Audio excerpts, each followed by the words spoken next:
The key froze in my hand, halfway to the lock, as I saw her. Sarah, my wife, stood in the front yard, arm linked with a stranger, her smile sharp enough to slice through my chest. I stepped onto the porch, my boots heavy on the wood. Sarah tossed her dark hair, wearing a dress too tight for a Tuesday evening. Behind her, a guy leaned against a silver SUV, all muscle and arrogance, like he owned my life. Ryan, she called him, her voice dripping with pride.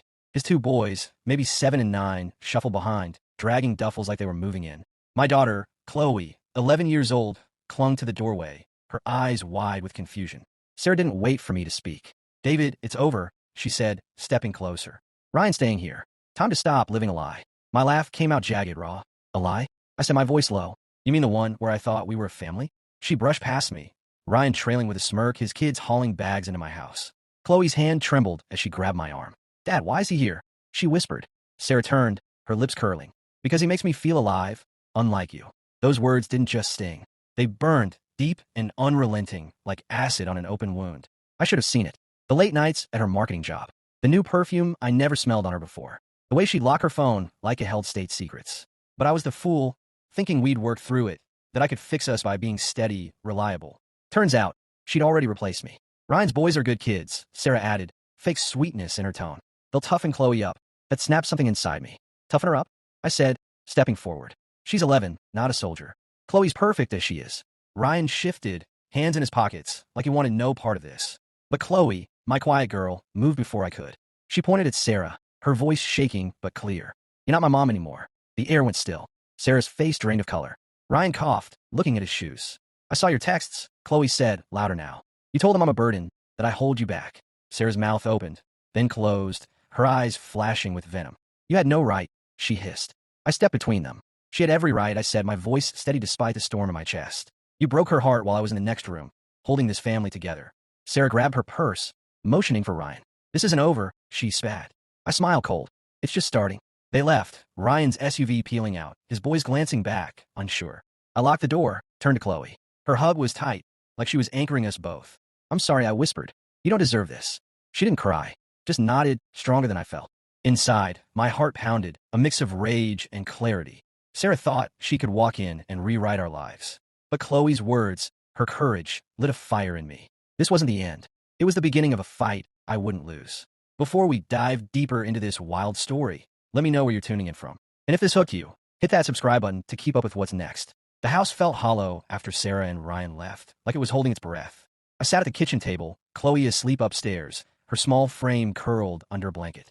My hands shook as I opened Sarah's old laptop, the one she'd left behind in her rush to rewrite our lives. I wasn't looking for closure. I wanted answers. I'd ignored the signs too long. Her late-night client dinners, the gym membership she never used with me, a receipt for a cocktail dress tucked in her purse, dated for a night I'd been home alone with Chloe. My gut had whispered betrayal, but I'd silenced it, hoping I was wrong. The laptop's glow lit my face as I found a hidden folder labeled work stuff. Inside were photos. Sarah laughing with Ryan at a rooftop bar, his arm around her waist, her eyes bright, not the dull gaze she'd given me for months.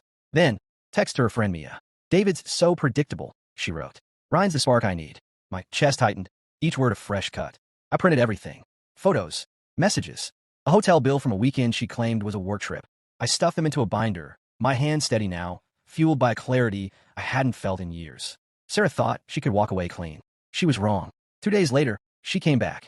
Alone, no Ryan, no cops. Just her, in skinny jeans and a smirk like she owned the place. "I need my things," she said, pushing past me into the living room. Chloe was at school, thank God. I stood by the couch, the binder heavy in my hands. "Going somewhere?" I said, voice calm but sharp. She rolled her eyes.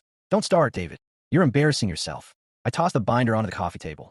It landed with a thud. She froze, her gaze flicking to it. "What's that?" she said, her tone less certain. "Proof," I said, "of every lie you thought I'd miss." She snatched it up, flipped through the pages. Her face shifted from smug to pale, then red. "You hacked my laptop?" She spat. "No," I said. "You left it behind like you left us." She threw the binder down, papers scattering. "You're obsessed," she said, stepping closer, her perfume sharp and unfamiliar. I held my ground. "Obsessed?" I said. "We're awake. You brought that guy into my house, Sarah. You call my daughter a burden." Her eyes narrowed, but I saw the flicker of fear. She opened her mouth, but the front door creaked. Chloe stood there, backpack slung over one shoulder, home early from a half-day I'd forgotten. Her eyes locked on Sarah, then the scattered papers. She dropped her bag, walked to the table, and picked up a photo. Sarah and Ryan, mid-laugh. Chloe's face hardened. You gave me this, she said, pulling a silver bracelet from her wrist, one Sarah had bought her last Christmas. You said it was special, but it was just a trick, wasn't it? Sarah lunged forward, hand outstretched. Give that back, she said. I stepped between them, my voice low, final. Don't touch her. Chloe tossed the bracelet onto the table. It clinked against the wood, a small sound that felt like a gunshot. I don't want it, she said. Were you? Sarah's breath hitched. She grabbed her purse, stormed out, the door slamming behind her. Chloe sank onto the couch, staring at the bracelet. I sat beside her, my arm around her shoulders. She didn't cry, but her silence was louder than any scream. I'd exposed Sarah's lies, but at what cost? The binder lay open, a map of betrayal, and I knew this was only the start. Sarah wouldn't let this go. Not yet. Inside, I burned. Not with pain, but purpose. I protect Chloe, no matter what came next. Sarah had underestimated us both, and that was her biggest mistake. The quiet after Sarah's exit didn't last. It was a heavy silence, like the air before a storm breaks. Chloe went to bed early, her small hands clutching a stuffed bear she hadn't touched in years. I stayed up, the binder of evidence open on the kitchen counter, its pages a grim reminder of what I'd uncovered. My mind churned, replaying Chloe's words, the way she tossed that bracelet like it was poison. I won a battle, but Sarah wasn't done. Not by a long shot. The next morning, my phone buzzed with a text from an unknown number. You're a controlling freak, David. I'm getting my stuff, and you'll regret crossing me. I'll have cops there to keep you in line. My jaw tightened. Sarah's words weren't just a threat. They were a performance, setting the stage for her next move. I screenshotted the message, added it to the binder. If she wanted to fight, I'd be ready. 2 days later, she showed up. Not alone. 2 cops flanked her, their badges glinting in the afternoon sun. Sarah stood behind them, wrapped in a long gray coat, her face a mask of forced sorrow. Chloe was still at school, a small mercy. One officer, a stocky guy with a clipped voice, spoke first. Mr. Carter, we're here to supervise Ms. Larson collecting her belongings. My stomach twisted, but I nodded. Come in, I said, stepping aside. Sarah swept past, her heels clicking on the hardwood, like she still owned the place. She moved through the house with purpose, grabbing dresses, shoes, a jewelry box. I leaned against the wall, arms crossed, watching. She paused by the dining table, setting down a folded note. I'm sorry it came to this, David, she said, her voice soft, rehearsed. I snorted. Save it for someone who cares, I said. You need cops to play the victim now? Her eyes flashed, but she kept her smile. This place reeks of your failure, she said, loud enough for the officers to hear. I lived here too long. I bit back a retort. The cops shifted, one scribbling in a notepad, the other glancing at his watch. Sarah's performance was slipping. She hauled a suitcase toward the door, but something caught my eye. My father's old cufflinks, tucked into her bag. Those aren't yours, I said, stepping forward. She laughed sharp. You never used them, she said. I will now, I said, my voice steady. The scribbling cop looked up. Man, leave them, he said. Sarah's face twisted, but she dropped the cufflinks on the table with a clatter. The front door opened. Chloe stood there, backpack slung low, her art class dismissed early. My heart sank. She didn't need this. Her gaze flicked from Sarah to the cops, then to the suitcase. Sarah straightened, her smile returning. Sweetie, I'm just grabbing a few things, she said, her tone sugary. Chloe didn't move. She reached in her backpack, pulled out a sketch pad, and flipped to a drawing. 3 stick figures under a bright sun, labeled Mom, Dad, Chloe. She tore out, held it towards Sarah. Keep this, she said, her voice clear, unshaken. So you remember what you threw away. Sarah's hand trembled as she took the paper. Her lips parted, but no words came. The cops exchanged a look. Chloe turned to me, her eyes fierce, like she'd grown a decade in a moment. I nodded, my throat tight. Sarah grabbed her bag, the drawing crumpled in her fist, and walked out. The cops followed, one muttering about finishing up.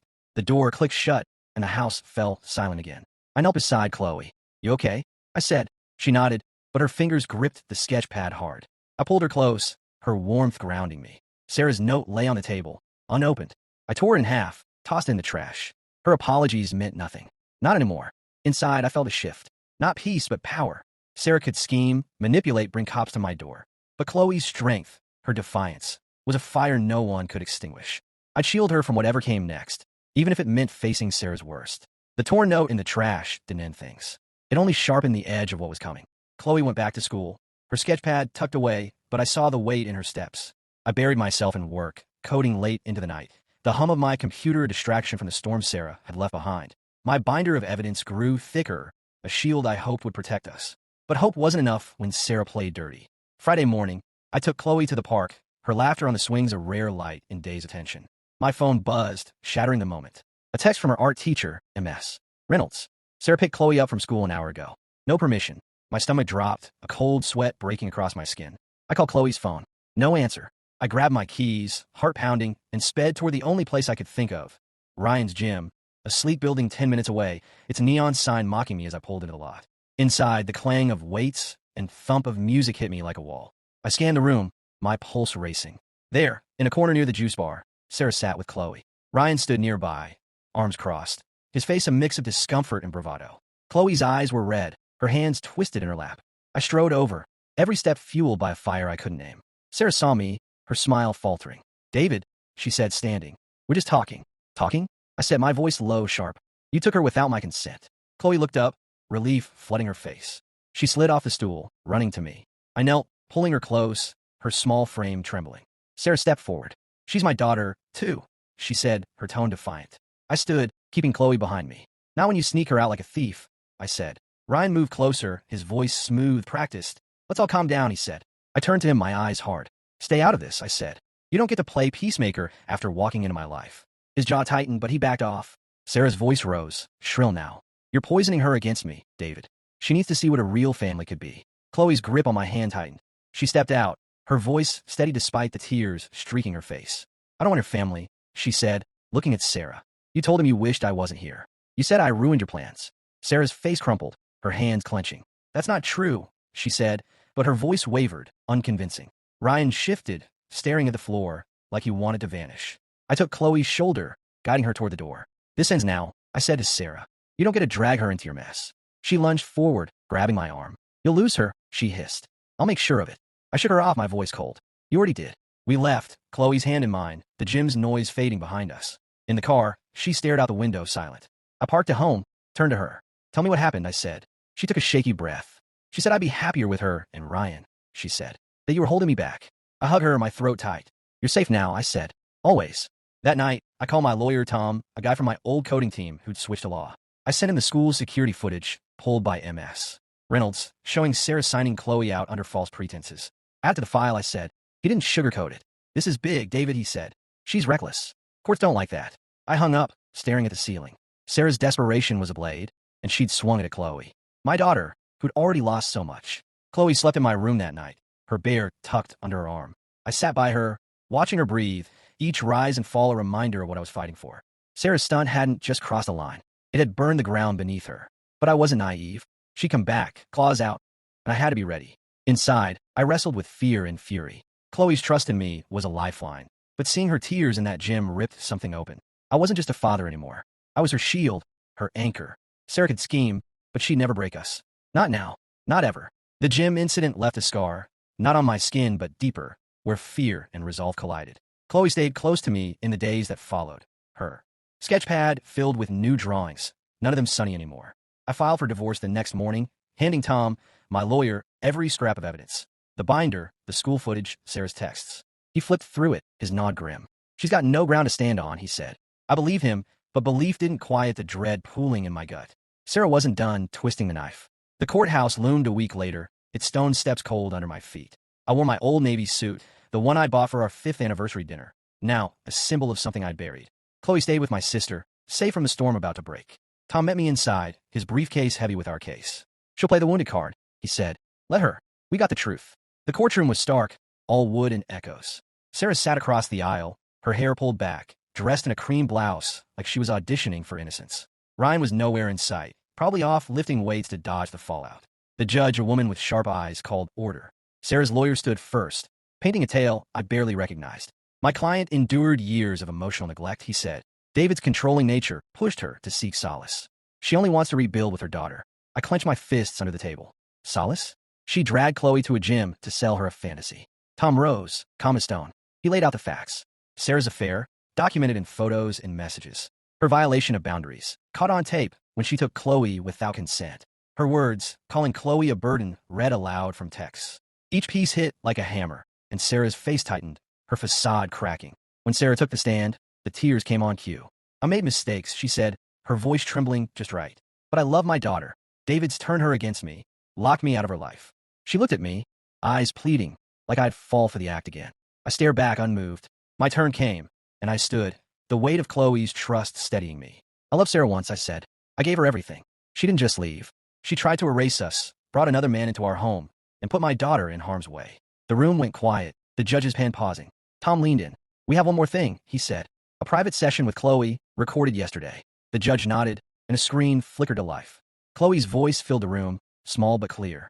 I want to stay with my dad, she said. He keeps me safe. Mom lied to me, took me places I didn't want to go. I don't feel okay with her. Sarah's breath caught, her hands gripping the table. The judge's face softened, but her voice stayed firm. She adjourned for deliberation. I sat, my heart a drumbeat, knowing Chloe's words had shifted something permanent. Sarah avoided my gaze, her lawyer whispering furiously in her ear. 3 days later, the ruling came. Primary custody to me. Sarah got supervised visits, contingent on Chloe's comfort and a therapist approval. Breach that, and she'd lose even those. Sarah didn't cry. She stood, jaw tight, and marched out, her heels echoing like gunfire. Outside, she caught me in the parking lot. You think you've won? She said, her voice low, venomous. Chloe's still mine. I stepped closer, my voice colder than I felt. You lost her when you chose lies over love, I said. She flinched, just for a second, then turned away, her silhouette fading against the asphalt. I drove to my sister's, picked up Chloe, and held her tight. We did it, I said. She smiled, small but real. I knew you would, she said. Inside and not loosened. Not fully, but enough. The fight wasn't over, but the battlefield was mine now. Sarah could rage, scheme, but she'd never touched the bond Chloe and I had forged. For the first time, I tasted freedom, sharp and bittersweet.